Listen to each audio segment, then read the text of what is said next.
నమస్కారం. మాఘపురాణం 8వ రోజు పారాయణలోకి వచ్చాం.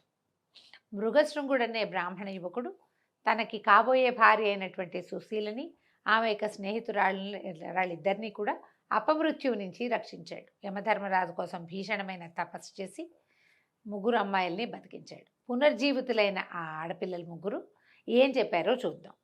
మృగశృంగుని మంచితనం వల్లను, పట్టుదల వల్లను, యమధర్మరాజు యొక్క కృపాకటాక్షాల వల్లను మరణించిన ఆ ముగ్గురు కన్యలు మరలా పునర్జీవులై ముకుందా జ్యువెలర్స్ తెలంగాణలో మొట్టమొదటి ఫ్యాక్టరీ అవుట్లెట్ మన కొత్తపేటలో ఫిబ్రవరి 14న గొప్ప శుభారంభం. నిద్ర నుండి మేల్కొన్నట్టుగా లేచారు. వారు చూసినటువంటి యమలోక విషయాల్ని వారి తల్లిదండ్రులకి ఈ వింత విడ్డూరము అవి చూడడానికి వచ్చినటువంటి అశేష ప్రజానీకానికి ఇలా తెలియజేశారు. వీళ్ళ జీవుడు యమలోకానికి వెళ్ళిపోయాడు. ముగ్గురులో నుంచి జీవాలు వెళ్ళిపోయినాయి కదా, అక్కడ వాళ్ళు చూసిన సంగతి జ్ఞాపకం ఉంది వాళ్ళకి. ఏం చూశారో చెప్తున్నారనమాట.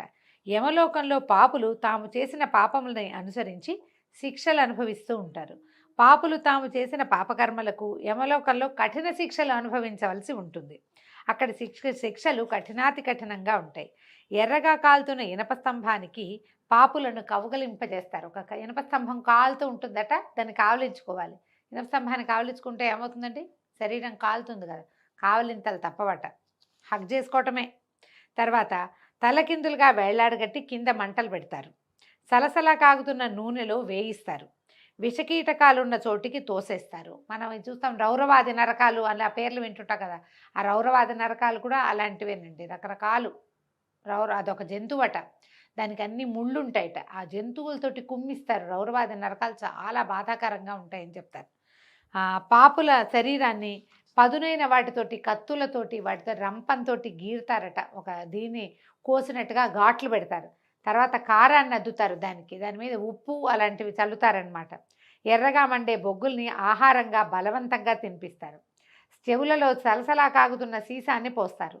సూదుల్లాంటి ఇనప మేకులున్న చట్రాల మీద నడిపిస్తారు. వాళ్ళు చెప్పినట్లు చేయకపోతే కనుక, చెయ్యనిచో ఆ యమదూతలు శూలములతోనూ ముదరములతోనూ పొడుస్తారు. ముళ్ళ గదలన్నమాట వాటితోటి. అయితే ఈ శిక్షలన్నీ కూడా పాపులు చేసినటువంటి పాపముల యొక్క తీవ్రతని అనుసరించి ఉంటాయి అని ఈ ముగ్గురు కన్యకలు వాళ్ళు అక్కడ చూసినది వివరించి చెప్పేసరికల్లా తల్లిదండ్రులు, చుట్టుపక్కల ప్రాంతంలో ఇది వింటున్నటువంటి జనమంతా ఉనికిపోయారట. ఏమిటి ఇలాంటి శిక్షల? శరీరం ఉండదు. ఇప్పుడు మనం ఇలాంటివి వినంగానే మనం చచ్చిపోతాము, మరణిస్తాము. మన శరీరాన్ని ఇక్కడ పాతేస్తారు, లేకపోతే కాల్చేస్తారు. మనం అదే కదా తెలుసుకుంటాం. ఖననం చేయబడతాము, లేకపోతే దహనం చేయబడుతుంది దేహంలోంచి సూక్ష్మ శరీరమే పైకి ఎక్కడికో వెళ్తుంది. ఏ పక్కకు వెళ్తుందో అది వెళ్ళింది. ఇప్పుడు మనం వైతరణి నది దాటి వెళ్తారని సశరీరంగా కాదు, దేహం ఉండదు. దేహం లేని సూక్ష్మ శరీరాలకే, ఈ సూక్ష్మ శరీరాలకే ఈ బాధలని జీవుడు ఈ నరకాన్ని అనుభవిస్తాడు. మనం చేసినవి ఏవైనా మన లోపల ఉన్నటువంటి జీవాత్మ దీన్ని భరించాల్సి వస్తుందన్నమాట. అయితే జీవాత్మే చేస్తుంది కదా, అంటే జీవాత్మే ఉంటుంది. మనకు ఒక విచక్షణ, బుద్ధి, జ్ఞానము, ప్రవర్తన నియమావళి, క్రమశిక్షణ, ఏదో తపస్సు, పూజ, గీజ ఇవన్నీ చెప్పబడ్డాయి కదా. మనం అవన్నీ చెయ్యము, కొన్నే చేస్తాం. ఏవో చేసిన వాళ్ళు చేస్తారు, చేయని వాళ్ళు ఏమీ చేయరు. నువ్వు ఇది పూజ చేసుకోవాలి నాయన, రోజు పొద్దునే సంధ్యావందనం చేయాలంటే చేయరు ఎవరు. సూర్యుడికి దండం పెట్టుకోవాలి, చేయరు. పెద్దవాళ్ళకి దండం పెట్టాలి, చేయరు. పెద్దవాళ్ళ మాట వినాలి, వినరు. అమ్మని నాన్నని చివరిదాకా చూసుకోవాలి, చూసుకోరు. కుదరదు. ఏమిటో ఉంటాయి ఎవరి కారణాలు వాళ్ళకి. ఏ కారణాలు ఉన్నా మనం ఏ పొరపాట్లు చేసినా, ఏ తప్పులు చేసినా, అకారణంగా ఇతరుల మీద నిందలు వేసిన చిన్న చిన్న పాపాలకి కూడా ఎన్ని రకాలు శిక్షలు ఉంటాయని చెప్తారు. మనం ఈ పురాణాలు ఎందుకు వింటామంటే ఎంతసేపు భక్తి కథే కాదు, దీనివల్ల మనం సరిగ్గా చేయకపోతే మనకి ఏమొస్తుందో కూడా చెప్పబడుతూ ఉంటుంది. ఇలాంటి శిక్షలు ఉంటాయి. ప్రతి తప్పుకి శిక్ష, తప్పు లెవెల్ని బట్టి శిక్ష లెవెల్ ఉంటుందన్నమాట. అది క్లియర్గా చెప్పబడుతోంది. భయపడుతున్న తమ తల్లిదండ్రులను ఆ కన్యలు ముగ్గురు ఓదార్చారు. తల్లిదండ్రులారా, అన్యాయంగా అక్కడ ఎవరిని శిక్షించరు. మనం చేస్తాం అన్యాయాలు, ఈ నరకాల్లోనూ అక్కడ అన్యాయాలు ఏం జరగవు, అంతా న్యాయంగానే జరుగుతుందట. ప్రతి పాపకార్యానికి అనుభవించదగినటువంటి శిక్షాస్మృతి ముందుగానే ఉల్లేఖించబడి ఉంటుంది. పాపుల పట్ల యముడు ఎంత కఠినాత్ముడో, పుణ్యాత్ముల పట్ల యముడంతటి ధర్మరాజు. యముని భయంకర స్వరూపం చూసి పాపులు గోల పెడతారు, కానీ పుణ్యాత్ములకు యముడు శాంత రూపుడై దర్శనమిస్తాడు. ముందు అధ్యాయంలో మనం చూసాం, చాలా పరమశాంత స్వరూపంతో మృగశృంగుడికి కనిపించాడు. శాంతరూపుడే ఆయన. పాపుల పట్ల కఠినంగా ఉంటాడు, కానీ రూపం భయంకరంగా ఉంటుందని ఎక్కడా చెప్పబడలేదు. తర్వాత తల్లిదండ్రులారా భయపడవలసిన పని లేదు, సూక్ష్మంలోనే మోక్షం కలిగే మార్గాన్ని తెలుసుకున్నాం. ఇప్పుడు మనకి ఏం చేయాలి, ఇందులోంచి తప్పించుకోవాలి అంటే ఏం చెప్తున్నారు, మానవులు ఈ నరక బాధల నుంచి విముక్తి కలిగించుకోవటానికి ఒక ప్రత్యేకమైన ఉపాయం ఉంది. ఇహపర సుఖములను పొందిన మానవుడు ముక్తి నొందటానికి మాఘమాస నదీ స్నానం ఒకటే సులభ తరుణోపాయము. మనకి ప్రతిసారి చెప్తారండి, కార్తీక మాసంలో కూడా కార్తీకంలో స్నానం చేయి మోక్షం వస్తుందని చెప్తారు. ఇది కూడా అంతే. అప్పుడు చేయలేదు, అప్పుడు చాలా చలిగా ఉందండి, ఎక్కడ చేస్తామండి, మనకు పనులు ఉన్నాయి, రాత్రంతా పని చేస్తాం, పొద్దున్నే స్నానం ఎక్కడ చేస్తాం, ఇట్లా ఆలోచిస్తాం కదా. ఇప్పుడు చేయొచ్చు మనం. మాఘ స్నానం చాలా సులువండి. పైగా మాఘంలో నదీ స్నానం అత్యద్భుతం అని చెప్పారు, కానీ ఇంటి దగ్గర స్నానం చేస్తే తప్పని చెప్పలా. నది చేయగలిగితే అమోఘం, ఇంట్లో చెయ్యి, అదైనా మంచిదే. ఈ సంవత్సరం కాకపోతే వచ్చే సంవత్సరం చేద్దాం నదీ స్నానం. కనీసం ఒకసారైనా ఏ ఫ్రెండ్ ఇంటికో, ఏ గోదావరి వైపుకో, ఏ కృష్ణానది వైపుకో, ఎవరో ఇంటికో, లేకపోతే ఓ చిన్న ట్రిప్ లాగా మనమేనో ఊరికే పొద్దునే వెళ్ళి ఎక్కడో చోట నదీ స్నానం చేసి వస్తే సరిపోతుంది. అవకాశం తీసుకోండి, అది చెప్తున్నారనమాట.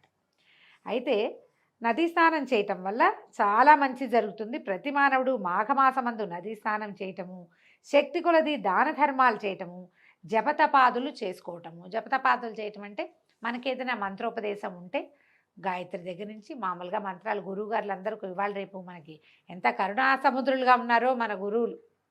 ఏదో ఒక మంత్రం టీవీ ముఖత అయినా సరే చెప్పేస్తున్నారు. అదైనా చేసుకోవచ్చు కదా మనం వింటే కనుక.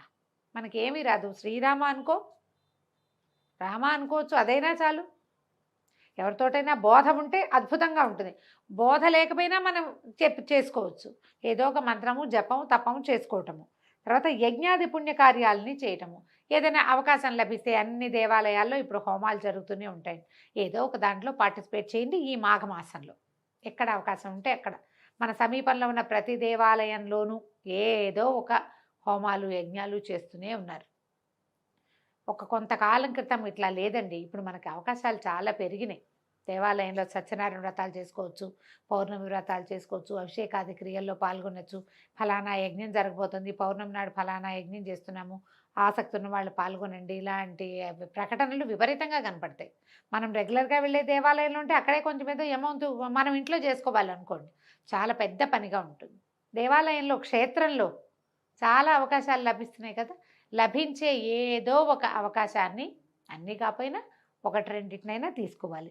తర్వాత భగవంతుని పట్ల భక్తి శ్రద్ధలతో ఉండి ఈ మాఘమాసం అంతా కూడా విష్ణు పూజలు చేయుట ఇత్యాది పుణ్యకార్యాలు, మాఘ స్నానం చేయటము, ఇలాంటి పుణ్యకార్యాల వల్ల ఆనాటి వరకు అంటుకున్న పాపాలన్నీ నశిస్తాయి, స్వర్గలోక ప్రాప్తిని పొందవచ్చు. కావున మాఘమాసమందు ప్రతివారు నదీ స్నానము గావించుట ఉత్తమోత్తమమైన సాధనము.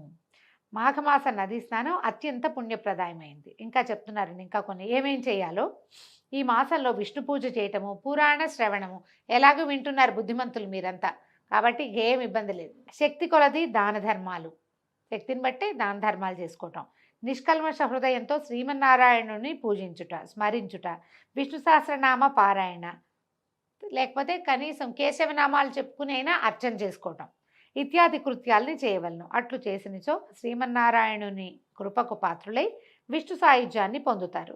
కావున మరణం పట్లను నరకలోకం పట్లను భయపడవలసిన అవసరము లేదు. నరక కూపం నుంచి బయటపడడానికి ఇంతకంటే సులభమైన తరుణోపాయం మరొకటి లేదని ఆ కన్యలు వారి వారి తల్లిదండ్రులకు, అక్కడ చేరిన ప్రజలు, పురప్రముఖులు వారందరికీ కూడా తెలియజేశారు. వాళ్ళంతా సరేనన్నారు. సరేనని ఆ రోజు నుంచి ప్రచారం చేశారు బాగా. మాఘమాస నదీ స్నానము అత్యావశ్యకమైనది, తప్పకుండా సర్వులు ప్రతి వాళ్ళు నదీ స్నానం చేయండి. ఆయా వేళలు ఎవరికి ఎట్లా కుదిరితే ఎట్లా అని సర్వము మాఘమాస నదీ స్నానం చేయటానికి, మాఘమాస విధులను నిర్వర్తించడానికి అంగీకరించారు. ఆ కాలానికి ఇప్పటికీ మనకు ఒక తేడా ఉందండి. ఇప్పుడు ఏదో మనం ప్రవచనకర్తలో, పెద్దవాళ్ళు, గురువుగారు, లేకపోతే టీవీలలోనూ మనం చూసి ఇదేదో మంచిదిగా చేద్దాం అనుకుంటున్నాం.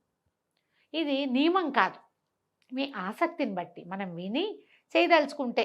ఇది ముగ్గురు నలుగురు మాట్లాడుకుని అబ్బో ఇది చేస్తే చాలా మంచిగా మా అమ్మమ్మ కూడా చెప్పేది, అలాంటివి ఏవో మాట్లాడుకుంటాం. మనం సోషలైజ్ అయినప్పుడు కూడా మనకు తెలుస్తాయి కదా. లేదా నలుగురు ఫ్రెండ్స్ కలిసి పోయి ఏ ఆలంపూరో లేకపోతే ఏ బెజవాడో వెళ్ళి కృష్ణానదిలోనో లేకపోతే అక్కడ తుంగభద్రలోనో స్నానం చేయాలని ఊహిస్తాం, అవకాశం ఉంది.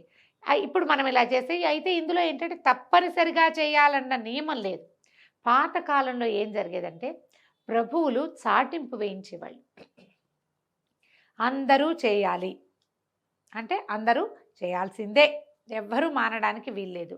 మనం చాలా ఈ వ్రత కథల్లో వాటిల్లో చూస్తాం. ఏకాదశి వ్రతమహత్యం మన అంబరీషోపాఖ్యానం చెప్పి చదువుతున్నప్పుడు అంబరీషుడు ప్రజలందరూ ఏకాదశిని నిర్వర్తించాలి అని ఖచ్చితంగా ఆజ్ఞ జారీ చేసి ఉంచాడు. అందుకని ఆ దేశంలో ఉన్న వాళ్ళందరూ ఏకాదశి వ్రతమహత్యాన్ని అనుభవించారు. వాళ్ళంతా కూడా ఏకాదశిని చేసుకునేవాళ్ళు. అలా మనకి ఇప్పుడు ఈ పాత రోజుల్లో ఏంటంటే ఒక ఆజ్ఞలు జారీ చేసి అందరూ చేయండి అంటే ఎవరో గర్భవతులు, చంటి పిల్లల తల్లులు, పాలింతరాళ్ళు, వృద్ధులు, ఏదైనా రోగగ్రస్తులు, చలికాలం అవి పడని వాళ్ళు, అసలు నీరే పడని వాళ్ళు కొంతమంది ఉంటారుగా, వాళ్ళని వదిలిపెట్టి చేయగలిగే వాళ్ళందరూ కూడా ఆ అవకాశాన్ని వినియోగించుకునేవాళ్ళు. ఇప్పుడు మనం కూడా అలాంటిదే చేసుకుంటే బాగుంటుంది. అవకాశం ఉంటే చూడండి మరి. అయితే దీంతో 8వ రోజు పారాయణ పూర్తయిందండి. రేపు ఉదయం 9వ రోజు అధ్యాయంలో మళ్ళీ కలుసుకుందాం. నమస్కారం.